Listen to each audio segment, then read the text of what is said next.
예, 안녕하세요. 반갑습니다. 우리가 주택관리자 자격증을 따고 나면은 아파트에 취직을 하기 위해서 요것들을 갖다가 궁금해하시는 분들이 계시죠. 주택관리자 자격증 이외에 또 어떤 자격증을 더 따야 되느냐, 또 어떤 교육을 받아야 되느냐, 요거를 갖다 무척 궁금해하시는 분들이 계시기 때문에 오늘은 이 부분에 대해서 좀 알아보도록 하겠습니다. 그럼 우리가 주택관리자 자격증 말고도 어떤 자격증을 또 공부해야 되는지, 또 어떤 교육을 받아야 되는지 이 부분을 갖다가 말씀드리려고 하는데요. 먼저 요거를 알기 위해서는 우리가 아파트에서 주택관리자 자격증 이외에 어떤 자격을 선임을 해야 되는지 그걸 먼저 알아야 되겠죠. 그래서 가장 먼저 들 수 있는 것은 먼저 전기가 있습니다. 모든 아파트에는 전부 다 전기 시설물이 다 있잖아요. 그렇기 때문에 전기를 갖다가 선임할 필요가 있고요. 그 다음에 전기 이외에 또 모든 아파트에는 똑같이 있는 게 있죠. 뭐가 있어요? 그렇습니다. 소방 설비가 있죠. 그래서 소방 설비를 관리할 수 있는 소방 안전 관리자를 또 선임하게 됩니다. 그리고 이제 대부분의 아파트에는 요즘은 이제 그 승강기가 있게 되는데요. 요 승강기를 갖다 관리하기 위한 승강기 안전 관리자를 갖다 또 선임을 해야 됩니다. 그렇기 때문에 아파트에서 주택관리자 자격증 이외에 또 선임을 필요로 하는 것들은 이런 것들이 있다라고 할 수 있겠는데요. 여기서 가장 중요한 것은 우리가 이제 전기라고 얘기를 해요. 보통 전기 기사라고 하는데 물론 이건 아파트의 전기 설비 용량이 작을 때는 뭐 상주할 필요는 없습니다. 전기 안전관리 대행 업체에다가 이렇게 대행을 맡기는 경우도 있어요. 하지만 수전 용량이 발전기 포함해서 1000kWh 이상, 1000kW 이상이라고 할 때는 전기 기사 자격증을 가진 사람이 상시 근무를 할 필요가 있습니다. 그래서 물론 뭐 요거는 1000kW라고 할 때는 우리가 이제 전기 산업 기사도 가능해요. 그래서 전기 산업 기사라고 할 때는 이제 1000에서부터 1500kW까지는 가능하죠. 하지만 그 이상이 된다라고 할 것 같으면 이제 전기 기사가 필요하고요. 또는 이제 전기 산업 기사라고 할 경우는 뭐 경력을 필요로 한다든지 이런 조건들이 따르게 됩니다. 그래서 일단 아파트에는 전기 시설물들이 있고 1000kW 이상 되는 아파트에서는 반드시 이제 전기 산업 기사나 전기 기사가 필요하다. 뭐 이렇게 보시면 될 것 같아요. 그리고 전기 기사는 꼭 아파트가 아니라 하더라도 우리가 이제 1000kWh가 넘는 그 수용 시설물들에는 취업 자리가 굉장히 많습니다. 그러니까 뭐 오피스텔이라든지 다중 이용 시설 중에서는 그러니까 주택관리자 자격증이 필요로 하지 않는 이런 시설물에서는 이제 전기 기사 자격증을 갖고 있는 분들은 이제 관리 사무소장으로 이렇게 채용하는 경우들이 참 많이 있어요.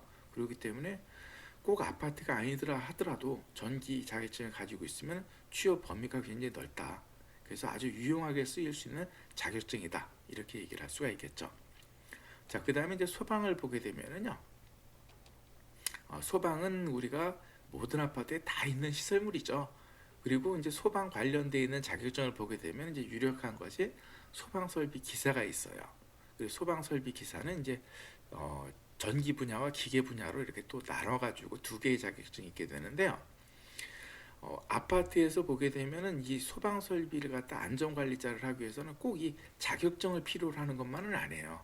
이 자격증이 없다고 하더라도 우리가 보통 자격 수첩이라고 하는데요. 소방 안전관리자 수첩이라고 얘기를 합니다. 그리고 이 소방 안전관리자 수첩은 일정한 교육을 받은 다음에 시험을 치르게 돼요. 그리고 그 시험을 치러서 일정한 점수, 요즘 70점이죠. 그래서 점수를 얻게 되면은 이렇게 또 소방 안전관리자를 할 수 있는 자격이 주어지게 됩니다. 그러니까 국가 기술 자격증은 아니에요. 국가 기술 자격증은 아니지만 소방 안전관리를 할 수 있는 이런 자격은 취득된다라고 할 수 있겠고요. 요건 등급이 네 가지로 나눠집니다. 그래서 특급, 1급, 2급, 3급 이렇게 나누게 되는데요.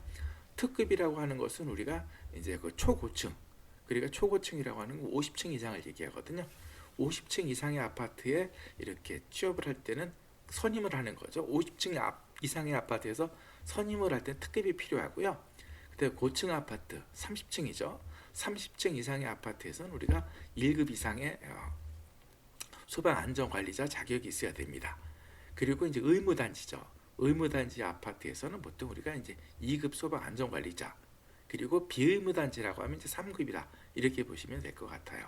그래서 교육을 받고 그다음에 시험을 치러서 일정한 점수를 따게 되면은 얻게 되는 자격이 바로 이제 소방 안전 관리자다라고 할 수 있겠고, 아무래도 이제 그 국가 기술 자격증인 소방 설비 기사를 따는 것보다는 그래도 좀 수월하다라고 할 수가 있겠죠.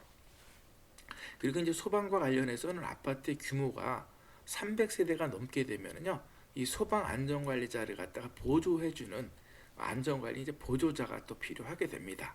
그리고 이 소방 안전관리 보조자는 같은 교육을 받아요. 교육을 받고 이분들은 시험을 갖다 봐서 떨어져도 상관없습니다. 일단 교육을 받게 되면 소방 안전관리 보조자를 할 수 있는 자격은 주어지게 돼요.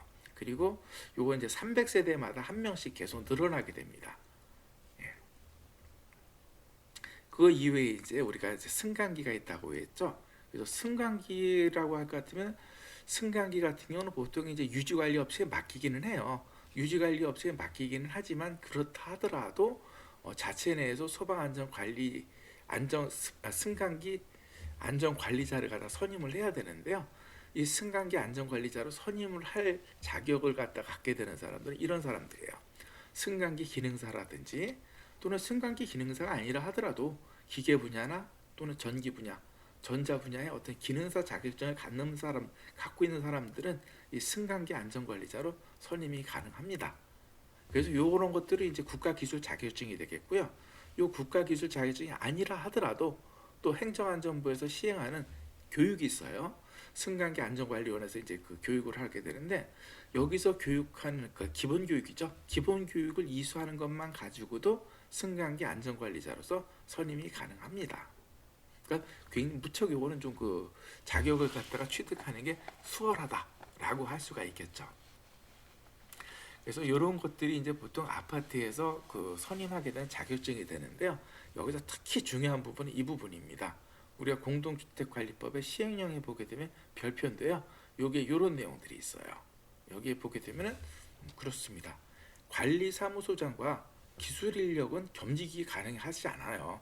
그러니까 쉽게 얘기해서 관리사무소장, 그러니까 우리가 주택관리사 자격증을 배치 신고를 한 사람들은 다른 자격증을 아무리 내가 많이 가지고 있다 하더라도 선임이 불가합니다. 그러니까 두 개를 동시에 선임을 할 수가 없어요. 그리고 또 이렇게 돼 있죠. 기술인력 상호간에도 겸직을 할 수가 없습니다.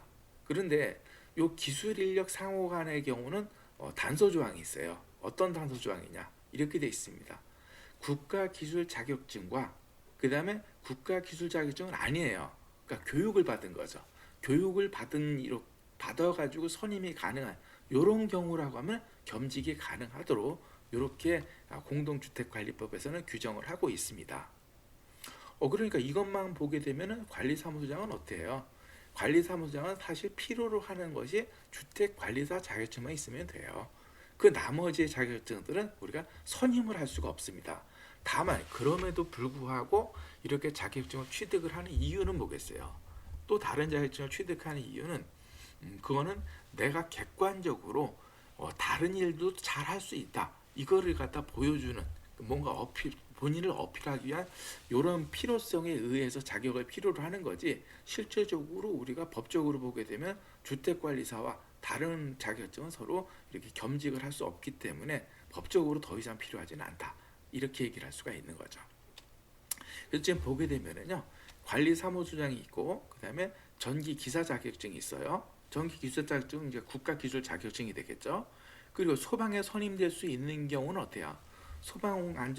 소방안전관리자로 선임되는 건 국가기술 자격증일 수도 있지만 아까 뭐라고 했어요? 그죠? 일정한 교육만 받고 시험을 치러서 또 자격을 얻을 수 있다고 했잖아요. 이런 경우라고 하면은 이건 국가기술 자격이 아니라는 거죠. 승강기도 마찬가지죠. 승강기 안전관리자의 경우도 우리가 교육만 받고도 승강기 안전관리자로 선임을 할 수 있잖아요. 이렇게 국가기술 자격증과 그 다음에 국가기술 자격을 취득하지 않아도 선임이 가능한 이런 경우는 서로 겸직이 가능하다고 했죠. 하지만 이런 어떤 경우라 하더라도 관리사무소장과 겸직할 수는 없다. 그러니까 겸직이 가능한 부분을 보게 되면 이와 같이 정리가 될 수 있겠죠. 관리사무소장은 다른 기술직과 겸직할 수 없지만 이렇게 국가 기술 자격증과 국가 기술 자격증을 갖다가 취득하지 않아도 선임이 가능한 경우에는 서로 겸직을 할 수 있다. 뭐 이렇게 정의하시면 될 것 같아요. 그리고 이제 그 2021년도부터죠. 2021년도부터는 우리가 이제 그 기계설비 유지 관리자, 그죠? 기계설비 유지 관리자도 또 아파트에 선임을 해야 돼요. 이건 모든 아파트에 다 선임하는 것은 아니고요. 우리가 500세대 이상 되는 아파트에만 이렇게 선임을 하면 되는데 보통 에너지 관리 기사라든지 또는 공조기사 이런 것들이 해당을 합니다. 그래서 내년부터는 이제 2000세대 이상, 그러니까 2021년 4월부터는 우리가 2000세대 이상의 아파트에는 우리가 그 기계설비 유지 관리자를 또 선임을 해야 돼요. 그리고 2022년, 2023년까지 해서는 이제 500세대 모든 아파트들이 전부 이렇게 기계설비 유지 관리자를 또 필요로 하니까 이와 관련되어 있는 자격증을 갖다가 취득한다고 하면은 내가 이런 일도 잘할 수 있다, 잘 알고 있다, 이런 것들을 어필하기는 무척 수월할 거라고 생각을 합니다. 그래서 실제적으로 이제 기술적인 아파트 그 자격증이죠. 기술적인 자격증이라고 하면 이런 것들이 있고 요거 이외에 아파트에는 우리가 모든 아파트에 조경 시설물들이 있잖아요. 그래서 조경 기능사 자격증 같은 경우도 따두게 되면 이제 본인을 갖다 어필하는 데 상당히 도움을 줄 수 있을 거라고 생각을 해요. 자, 이거 이외에 이제 우리가 시설물을 갖다 점검하는 게 있습니다. 그래서 시설물 안전 점검이라고 하는데요. 시설물 안전 점검은 우리가 이제 그 주택관리사 공부하실 때 배웠죠. 반기에 한 번씩, 그러니까 1년에 2번이죠. 상반기, 하반기 나눠서 16층 이상의 아파트든가 또는 15층 이하라 하더라도 30년 이상 된 아파트들은 반기에 한 번씩 이렇게 시설물 안전 점검을 해서 이걸 FMS, 그러니까 이제 그 시설물 관리 시스템에다가 이렇게 등록을 하도록 되어 있는데요. 요 자격, 요거는 우리가 이제 그 주택관리사 자격을 갖고 있는 사람들에 한해서 교육을 갖다 또 실시하는 부분이 있어요. 그래서 요거는 우리가 이제 기술 인력은 아닙니다. 기술 인력은 아니기 때문에 요거를 교육을 받아두게 되면은 뭐 이런 아파트들, 좀 층수가 높은 아파트에 취업을 할 때 좀 유리한 면이 있다라고 할 수가 있겠죠. 그래서 이렇게 이제 그 기술 부분과 관련되어 있는 자격증 이외에도 우리가 뭐 전산 회계라든지 또는 그 컴퓨터를 내가 잘할 수 있다. 그래서 컴퓨터 활용 능력과 관련돼 있는 이런 자격증을 갖다가 뭐 자격증이라든지 또는 자격증이 아니라도 교육을 받아두게 되면은 뭔가 본인을 어필하는 데 상당히 도움이 될 거라고 생각을 해요.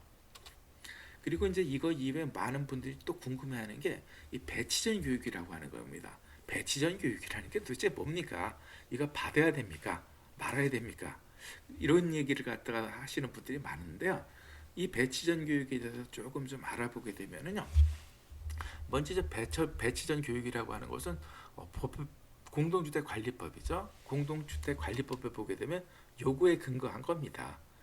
우리가 이제 그 관리사무소장이 되는 거죠. 취업을 해서 관리사무장으로 배치를 하게 되면은 예전에 이제 1년 이내였었는데 요게 이제 개정이 돼서 이제 3개월 이내죠. 그래서 3개월 이내 교육을 받도록 되어 있어요. 그래서 공동주택 뭐 윤리에 관한 교육을 갖다 이렇게 받게 되는데 이 교육은 그죠? 단서 조항에 보면 이와 같이 되어 있습니다. 그래서 원래는 관리사무소장이 되고 나서 3개월 이내에 받아야 되는 교육인데 이 교육을 먼저 시행한다는 거죠. 그러니까 배치 전, 말 그대로입니다. 취직하기 전에 미리 교육을 받게 되면은 이렇게 우리가 취직을 한 다음에 관리사무장이 되고 나서 3개월 이내에 받아야 되는 교육을 갖다 받은 것으로 본다. 라고 하는 거죠. 그래서 요 조항의 근거해 가지고 이렇게 교육도 실시하고 교육을 받기도 하는 건데요. 요거는 우리가 이제 그 대한주택관리사 협회에서 이렇게 실시를 합니다. 그래서 대한주택관리사 협회 이게 홈페이지가 되는데요. 여기에 가서 보시게 되면 이제 교육안전 사이트가 이렇게 나와 있어요. 그래서 이 교육안전 사이트에 들어가시게 되면은 바로 요 부분입니다. 공동주택관리 및 윤리에 관한 배치 교육. 요게 원래 관리사무소장이 되고 나서 3개월 이내에 받는 교육인데 요거를 갖다 미리 받는다. 뭐 이렇게 이해하시면 될 것 같아요. 그리고 요 교육 이외에 이제 아까 말씀드렸던 이제 그 16층 이상 아파트 또는 15층으로서 30년 이상 된 아파트는 우리가 반기마다 시설물 안전 점검을 해야 되는데 이 시설물 안전 점검을 할 수 있는 자격을 갖는 그죠? 자격을 주어지는 교육이 바로 이 안전 점검 교육이다라고 보시면 될 것 같아요.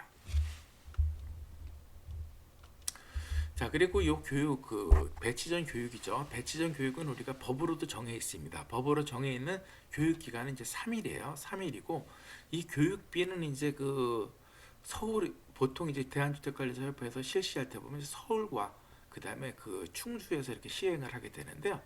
서울에서 실시하는 건 비숙박입니다. 그러니까 출퇴근하시면서 교육을 받을 수 있어요. 그리고 작년 같은 경우는 이제 교육비가 이게 20만 원이었고요. 충주에서는 이제 그 숙박으로 진행을 하게 되는데 교육비가 숙박비 다 포함입니다. 그래서 숙식을 제공을 하게 되는데 여기까지 해서 25만 원 이렇게 교육비가 책정이 돼 있었는데요. 글쎄요, 지금 올해 같은 경우 이제 코로나가 있잖아요. 그래서 코로나로 인해 가지고 아마 이게 대면 교육을 하지 않고 온라인 교육으로 대체하지 않을까라고 이렇게 조심스럽게 예측을 해봅니다. 뭐 확실한 건 아닙니다. 확실한 건 아니지만 원래는 전부 다 이게 전부 대면 교육이었잖아요. 근데 코로나로 인해서 온라인 교육으로 실시할 개연성이 상당히 높아졌다. 저는 그렇게 보고 있어요. 그래서 합격자 발표 전해가지고 이 교육이 그 공지가 될 거라고 생각이 드는데 좀 주의 깊게 볼 필요는 있지 않나라고 생각을 합니다. 자, 그럼 이 교육은 그럼 받아야 됩니까? 말아야 됩니까? 근데 이거는 사람마다 처해 있는 입장이 서로 다를 거라고 생각을 하고요. 요구에 따라서도 뭐 받으라고 하는 분도 계시고 받지 말라고 하는 분도 계세요. 그래서 이걸 교육을 받을 필요가 없다 이렇게 말씀하시는 경우죠. 받을 필요가 없다고 하는 것은 그랬잖아요. 이 교육이라고 하는 게 관리사무장이 되고 난 다음에 받는 거잖아요. 그럼 관리사무장이 되고 나서 받는 건데 이거를 뭐하러 미리 받느냐. 그리고 우리가 아파트에 취업을 하잖아요. 아파트에 취업을 하게 되면은 모든 아파트에, 뭐 대부분의 아파트입니다. 대부분의 아파트는 관리 규약에 법정 교육을 갖다 이수를 할 때는 우리가 아파트에서 지원을 하도록 이렇게 관리 규약으로 정해져 있거든요. 그러니까 취업을 한 다음에 이렇게 교육을 받으러 가게 되면 아파트에서 지원을 받아가지고 내 비용을 쓰지 않고 교육을 받을 수 있다. 이렇게 얘기를 하는 거죠. 그러면 나중에 내가 취직해가지고 그죠? 아파트의 비용으로 교육을 받으면 되는데 굳이 내가 사비를 써가지고 이 교육을 받을 필요 있느냐? 받을 필요가 없다. 뭐 이렇게 말씀하시는 분들이 계세요. 반면에 또 이렇게 말씀하시는 분도 계시죠. 이건 받는 게 유리합니다라고 하는 분들은 먼저 우리가 그 취업을 하자마자 3개월 만에 이렇게 뭔가 교육을 갖다가 나가려고 하면은 굉장히 부담스럽다는 거죠. 그죠? 취업하자마자 내가 아파트에서 돈 달라고 해서 그 비용 가지고 교육 받으려고 하면은 굉장히 심적으로 부담이 가잖아요. 그러니까 나는 이런 것들이 미리 받았습니다. 그래서 본인이 이제 미리 교육을 받았다는 것을 갖다 어필하기 쉽고요. 그 다음에 이렇게 이제 예비 소장으로서 어떤 실무 능력을 갖다 배양을 할 수가 있겠죠. 실무에 관련되어 있는 교육 내용들이 이렇게 커리큘럼이 짜 있기 때문에 아무래도 아무것도 모르고 이렇게 관리 수장을 하는 것보다 상당히 좀 도움이 되는 부분이 있을 거라고 생각이 들어요. 그리고 이제 그 보면은 그 교육을 받는 분들이 대부분 다 똑같잖아요. 똑같은 입장이잖아요. 자격증을 따가지고 앞으로 어떤 일을 어떻게 해야 될지 모르겠다. 그래서 굉장히 좀 막막한 입장에 있기 때문에 같이 서로 정보도 교환하고 이렇게 하면서 교류를 하게 되면 또 그런 것들은 나름대로 뭐 긍정적인 면이 있지 않나. 그래서 이렇게 생각할 때는 또 교육을 받을 그만한 이유가 있다라고 생각할 수도 있겠죠. 그래서 오늘은 일단 그 관리사무소장으로서 주택관리자 자격증 이외에 또 다른 자격증을 딴다라고 하면 어떤 자격증을 따야 되는지, 그거 왜 따야 되는지, 그래서 그 부분에 대해서 좀 말씀을 드렸고요. 교육을 받는다고 하면 어떤 교육을 갖다 받아야 되는 게 유리한지, 이 부분에 대해서 간단하게 좀 말씀을 드렸습니다. 오늘은 여기까지 하고요. 다음에 또 뵙겠습니다. 안녕히 계십시오.